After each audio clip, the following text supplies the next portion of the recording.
சிவபெருமானை வழிபடுவதால் கிடைக்கும் பலன்.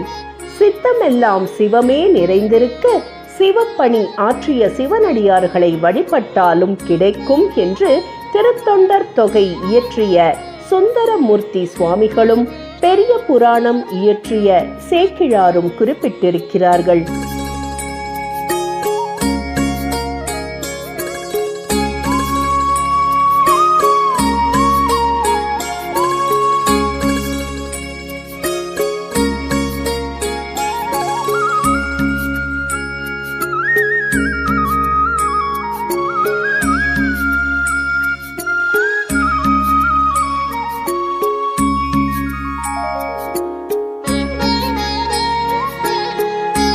அறுபத்தி 3 நாயன்மார்களும் 9 தொகை அடியார்களையும் சிவனடியார்களாக போற்றி வழிபடுகிறோம்.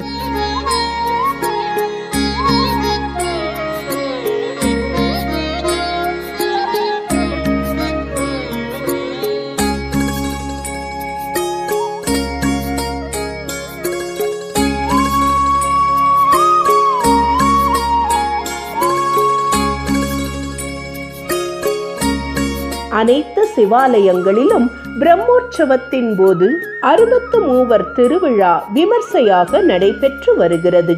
குறிப்பாக மயிலையில் நடைபெறும் 63 விழா தனிச்சிறப்பு கொண்டதாக திகழ்கிறது.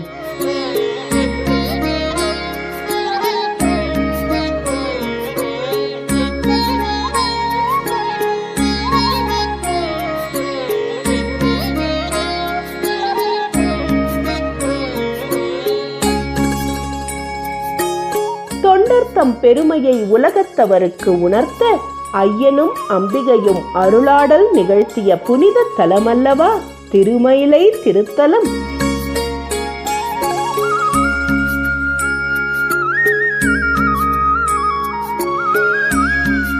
கையிலையில் சிவபெருமான் அம்பிகைக்கு உபதேசம் செய்து கொண்டிருந்தார். அப்போது அழகிய மயில் ஒன்று தோகை விரித்து ஆடியபடி வந்தது. அதன் அழகில் தன்னை மறந்து லயித்து விட்டாள் அம்பிகை. நான் உபதேசம் செய்வதை கேட்காமல் மயிலின் ஆட்டத்தை ரசித்துக் கொண்டிருக்கிறாயா நீ என்று கேட்டார் ஈசன். மயில் நம்முடைய மகன் முருகனின் வாகனம் அல்லவா? எனவேதான் நான் என்னை மறந்து மயிலின் ஆட்டத்தில் லயித்து விட்டேன் என்றாள் அம்பிகை. என்னை விடவும் உனக்கு மயில் உயர்வாக போய்விட்டதா? சுவாமி, தொண்டர்கள்தான் உயர்ந்தவர்கள் என்று தாங்களே பலமுறை கூறியிருக்கிறீர்களே. முருகனை சுமந்து தொண்டு செய்யும் வாகனம் மயில். எனவே மயிலை உயர்வாக நினைப்பதில் தவறில்லையே. உயர்ந்தவர்கள் என்று நான் கூறும் தொண்டர்களைப் போல் உன்னாலும் ஒரு தொண்டராக சேவை செய்ய முடியும் என்பதை நிரூபித்து காட்ட முடியுமா? இப்பொழுதே நிரூபித்து காட்டுகிறேன் என தெரிவித்த அம்பிகை எந்த மயிலின் காரணமாக அவர்களுக்குள் விவாதம் எழுந்து சச்சரவு ஏற்பட்டதோ அதே மயிலின் வடிவத்தை அடைந்து அங்கிருந்து மறைந்தாள். தன்னை விட்டு பிரிந்து சென்ற தேவியின் பிரிவை தாங்க முடியாத ஈசனும் தேவி மயிலாக வாழ்ந்த இடத்துக்கு அருகில் காணப்பட்ட புன்னை மரத்தின் அடியில் லிங்க வடிவில் எழுந்தருளினார். புன்னை மரத்தடியில் லிங்க வடிவில் எழுந்தருளி இருந்த ஈசன் தொண்டர்களின் வழிபாடு இல்லாமல் தவிப்பதைக் கண்டு மயில் உருவம் கொண்டிருந்த உமை அன்னை அருகில் இருந்த பொய்கையில் நீராடி அழகினால் மலர்களையும் கனிகளையும் எடுத்து வந்து சிவபெருமானுக்கு அர்ப்பணித்தாள். காலம் கனிந்தது. மயில் உருவம் கொண்ட அன்னையின் தொண்டில் மகிழ்ந்த சிவபெருமான் அன்னைக்கு காட்சி அளித்தார். அன்னையும் தன் சுய உருவம் ஏற்றாள். அம்பிகையின் மூலம் தொண்டர்களின் பெருமையை ஈசன் உணர்த்திய தலம் என்பதால்தான் மயிலை 63 விழா தனிச்சிறப்பு கொண்டதாக திகழ்கிறது.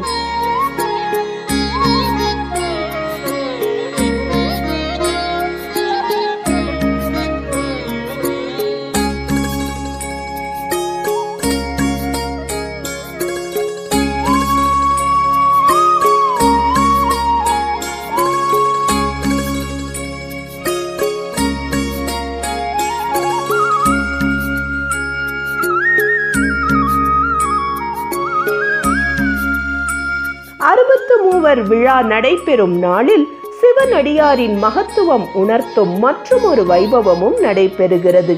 அதுதான் திருஞான சம்பந்தர் பூம்பாவையை உயிர்ப்பித்தெழச் செய்த வைபவம்.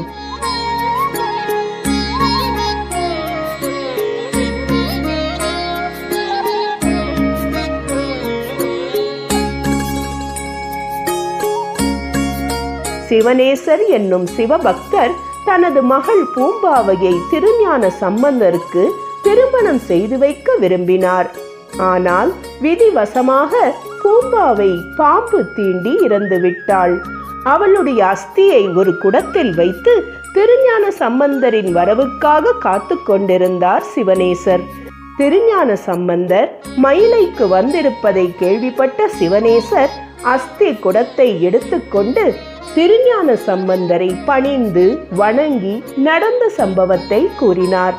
திருஞான சம்பந்தர் சிவபெருமானை வணங்கி மட்டிட்ட புன்னையங்கானல் மடமயிலை கட்டடங் கொண்டான் கபாலி சரமமர்ந்தான் ஒட்டிட்ட பன்னிரு ருத்ர பல்கணத்தாருக்கு ஆட்டிட்டல் காணாதே போதியோ பூம்பாவை என்று பதிகத்தை பாடி இறந்து போன பூம்பாவையை உயிர்த்தெழச் செய்கிறார்.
மயிலாப்பூர் மிகப்பெரிய ஆன்மீக ஸ்தலம். உலகத்தில் எவ்வளோ கோயில்கள் இருக்கலாம், ஆனால் மயிலாப்பூர் என்பது இந்த ஆன்மீக ஸ்தலத்தில் இங்கே வாழறதே மிகப்பெரிய பெருமை. நிறைய பேர் இங்கேருந்து படிச்சுட்டு வெளியூருக்கெல்லாம் போயிட்டு வேலை செய்கிறாங்க. ஆனால் அவங்களுடைய 24 மணி நேர கவனமும் மயிலாப்பூரில் தான் இருக்கும். ஏன்னா மயிலாப்பூரில் இல்லாத வசதி எங்கேயுமே கிடையாது. அது மயிலாப்பூருக்கு கிடைச்ச மிகப்பெரிய ஒரு பெரிய வரப்பிரசாதம். கபாலீஸ்வரர் கோயில் 10 நாள் திருவிழா, ஒரு ஆன்மீக திருவிழா. இந்த கோயில் திருவிழாவில் 63 ஆனாலும் சரி, திருத்தேர் ஆனாலும் சரி, லட்சக்கணக்கான மக்கள் எங்கேருந்து வராங்க, எங்கேருந்து போகிறாங்கங்கிறத யாராலும் இது வரைக்கும் கண்டுபிடிக்க முடியாத ஒரு விசித்திரமான ஒரு மக்கள் தொகை கூடும் இடம் மயிலாப்பூர். இந்த ஆன்மீக பூமியில் கபாலீஸ்வரர் கற்பகம்பாலை வேண்டியவர்களுக்கு வேண்டியவர்களுக்கு வேண்டியதை தருபவள் தான் கற்பகம்பாள் கபாலீஸ்வரர் என்றால் அது மிகையாகாது.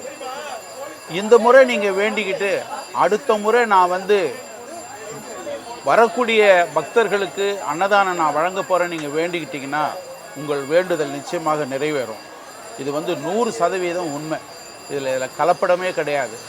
நீங்கள் எத்தனையோ டாக்டர்களை பார்த்துருக்கலாம், எத்தனையோ மருத்துவர்களை நீங்கள் அணுகியிருக்கலாம், தன்னுடைய உடல் நோய் போகாமல் அவஸ்தைப்படுறவங்க எவ்வளோ பேர் இருந்திருக்கலாம். இங்கே கபாலி கற்பகம்பாள் கோவிலில் அந்த குளத்தில் இருக்கிற நீரை எடுத்து தன்னுடைய தலையில் தெளிச்சிக்கிட்டா அந்த நோய் தீரும்ங்கிறது ஒரு ஐதீகம், அது உண்மையும் கூட. அதனால் மக்கள் இங்கே எப்படி சாரையாக வந்து பார்க்குறாங்க பாருங்கள். இந்த ஆன்மீக ஸ்தலத்துக்கு நீங்களும் ஒரு முறை வாங்க. நான் தொடர்ந்து இந்த ஆன்மீக ஸ்தலத்து கபாலீஸ்வரர் கற்பகம்பாள் 10 நாள் விழாவில் வருகின்ற அனைத்து பக்தர் கோடிகளுக்கும் அன்னதானம் நான் வழங்கிக்கிட்டே இருக்கிறேன். அடுத்த முறையை நான் வழங்கணும்னு சொல்லிவிட்டு நீங்கள் கற்பகம்பாலை மனமுருகி வேண்டிங்கன்னா நிச்சயமாக ஒவ்வொரு வருஷமும் இது நடக்கும். நான் தொடர்ந்து 40 ஆண்டு காலமாக இங்கே மயிலாப்பூரில் வியாபாரம் பண்ணுறேன். தொடர்ந்து பக்தர்களுக்கு நான் அன்னதானம் வழங்கிக்கிட்டு தான் இருக்கிறேன். அதுக்கு அவருடைய கபாலீஸ்வரர் கற்பகம்பாளுடைய அருள் தான் என்ன, அது மிகையே ஆகாது. நீங்களும் ஒரு தடவை வாங்கலேன், கபாலீஸ்வரர் கற்பகம்பாலை பாருங்களேன். நிச்சயமாக உங்கள் குறைகள் அனைத்தும் தீரும். இது உண்மை, பொய் இல்லை. வரீங்களா? வாங்க, வந்து பாருங்கள்.